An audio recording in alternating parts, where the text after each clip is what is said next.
ورحمۃ اللہ وبرکاتہ۔ میں آپ کے سامنے مولانا حکیم عبدالکریم۔ میرے بھائیو، رمضان المبارک کے مہینے کی آمد ہے۔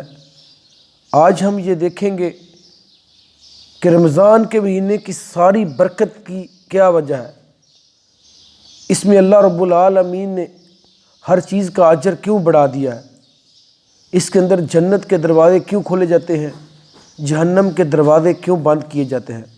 تو میرے بھائیو، رمضان المبارک کے مہینے کی ساری برکات اللہ رب العالمین قرآن میں فرماتے ہیں، شہر رمضان الذی انزل فیہ القرآن، کہ جو رمضان کے مہینے کی ساری خیر و برکت ہے، سارے انعامات ہیں، اس کی صرف ایک وجہ ہے کہ اس مہینے میں اللہ رب العالمین نے قرآن کو نازل کیا۔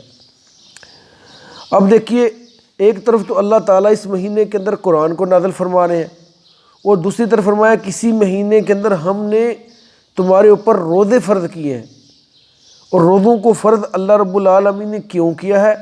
لعلکم تتقون، تاکہ تمہارے دلوں کے اندر تقوی اور خوف پیدا ہو جائے۔ اب روزے کا اور قرآن کا آپس میں کیا تعلق ہے؟ روزوں کا مقصد تو میں نے آپ کو بتایا کہ تقوی پیدا ہو جائے۔ اب قرآن کیا چیز ہے؟ قرآن کی چابی کیا ہے؟ اللہ تعالیٰ پہلے سپارے کے اندر شروع فرماتے ہیں، یہ کتاب ہے، اس میں کوئی شک نہیں، یہ ہدایت کرتی ہے، لیکن شرط یہ ہے کہ یہ ہدی للمتقین، یہ ڈرنے والوں کو ہدایت کرتی ہے۔ اب انسان کے دل میں تقوی ہوگا تو انسان اس کو قرآن مجید کو کھول سکتا ہے۔ اب رمضان کے مہینے کے روزے لانے کا مقصد کیا ہے؟ کہ اس مہینے کے اندر انسان اللہ رب العالمین کے روزے رکھے، اور روزے کے اندر کہ انسان کیا کرتا ہے، جب انسان روزہ رکھتا ہے تو انسان کے اندر تقوی پیدا ہوتا ہے، اور تقوی کیا کرتا ہے کہ انسان کے گناہ، جو 11 ماہ کے گناہ ہیں، وہ آہستہ آہستہ ختم ہونا شروع ہو جاتے ہیں۔ پھر اب روزے کو طاقت دینے کے لیے کیا رکھا ہے؟ قیام اللیل رکھا ہے۔ اب قیام اللیل کے اندر پھر قرآن مجید آ جاتا ہے، اور اسی طرح جب بندہ روزہ رکھتا ہے تو اللہ کے نبی صلی اللہ علیہ وسلم فرمایا، اللہ تعالیٰ فرماتا ہے، صوم لی وانا اجزی بہ، کہ روزہ میرے لیے، اس کا اجر میں عطا فرماؤں گا۔ تو انسان جب روزے کی حالت میں تلاوت کرتا ہے، ذکر اذکار کرتا ہے، تو انسان کو ایک قوت اور ایک ملکہ ملتا ہے، طاقت ملتی، اور اسی ملکے کے ذریعے انسان قرآن کو سمجھ سکتا ہے۔ تو میرے بھائیو، رمضان اور قرآن کا آپس میں بڑا گہرا تعلق ہے، روزے اور قرآن کا آپس میں بڑا گہرا تعلق ہے۔ تو اس لیے اب قرآن کیا کرتا ہے کہ اللہ تعالیٰ اس قرآن کے ذریعے قوموں کو کھڑا کرتا ہے۔ ان اللہ یرفع بہذا الکتاب اقواما ویضع بہ آخرین۔ تو میرے بھائیو، ہمیں سمجھنا ہے کہ یہ کتاب جو اللہ رب العالمین نے بنا کر بھیجی ہے، اب رمضان کا مہینہ کیا ہے کہ اس میں اللہ نے قرآن کو نازل کیا، اور قرآن کیا کرتا ہے؟ ھدی للناس، یہ لوگوں کی ہدایت کے لیے۔ فرمایا وبینات من الہدی، یہ ہدایت کی اس کے اندر بہت بڑی نشانی۔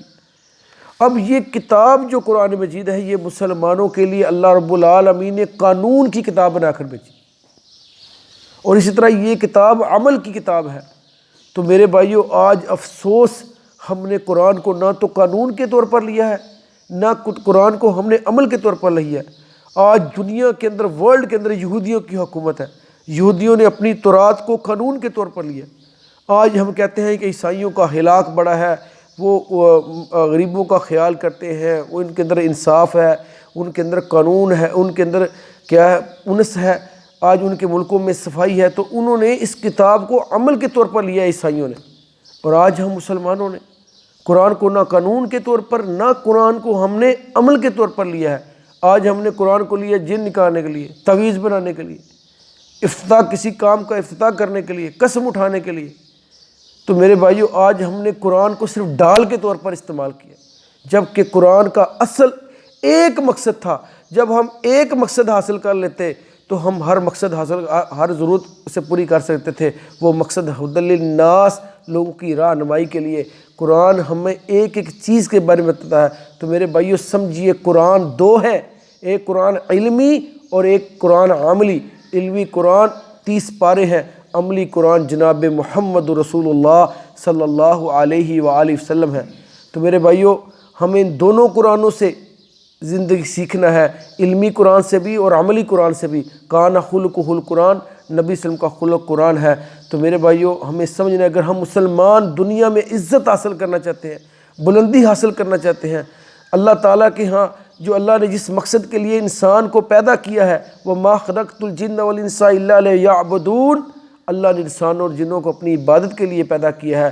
اور میرے بھائیوں، انسان کی پیدائش کا ایک مقصد یہ بھی ہے کہ انسان کو اللہ نے اپنا خلیفہ بنایا ہے۔ تو میرے بھائیوں، خلافت اس وقت قائم ہو سکتی ہے، خلیفہ اس وقت بن سکتا ہے انسان حقیقی، جب وہ قرآن کو اپنے پاس لے کر آئے، اپنے اوڑھنے بچھوڑنے میں لے کر آئے۔ تو قرآن کے 5 مقصد ہیں میرے بھائیوں۔ قرآن کو غالب کرنے کے لیے 5 شرائط ہیں۔ نمبر 1، قرآن پر ایمان لانا۔ نمبر 2، قرآن کو اچھا پڑھنا، سمجھ کر پڑھنا۔ نمبر 3، قرآن کو پھیلانا۔ نمبر 4، قرآن پر خود عمل کرنا۔ نمبر 5، قرآن کو دنیا میں نافذ کرنا۔ جب ہم یہ 4-5 کام کریں گے تو پھر قرآن ہمیں عزت دے گا، اور اس کے بعد مسلمانوں کی عزت شروع ہوگی۔ تو یہ رمضان کا مہینہ، روزے قرآن، یہ میرے بھائیوں ہمیں ایک مقصد کے لیے آیا ہے، یہ ہمیں ایک یاد دہانی کے لیے آیا ہے۔ تو رمضان کے مہینے کی آمد ہے، تو ہمیں چاہیے کہ ہم اپنا اوڑھنا بچھوڑنا علمی قرآن کے ساتھ بنائیں، عملی قرآن کے ساتھ بنائیں۔ اسی میں ہماری دنیا کی، قبر کی اور حشر کی کامیابی ہیں۔ اللہ سے دعا ہے اللہ سمجھ کر پڑھ کر عمل کرنے کی توفیق عطا فرما دیں۔ میرے بھائیوں، میرے چینل کو سبسکرائب کر دیں تاکہ میری ہر آنے والی ویڈیو آپ تک پہنچ جائے۔ السلام علیکم ورحمۃ اللہ وبرکاتہ۔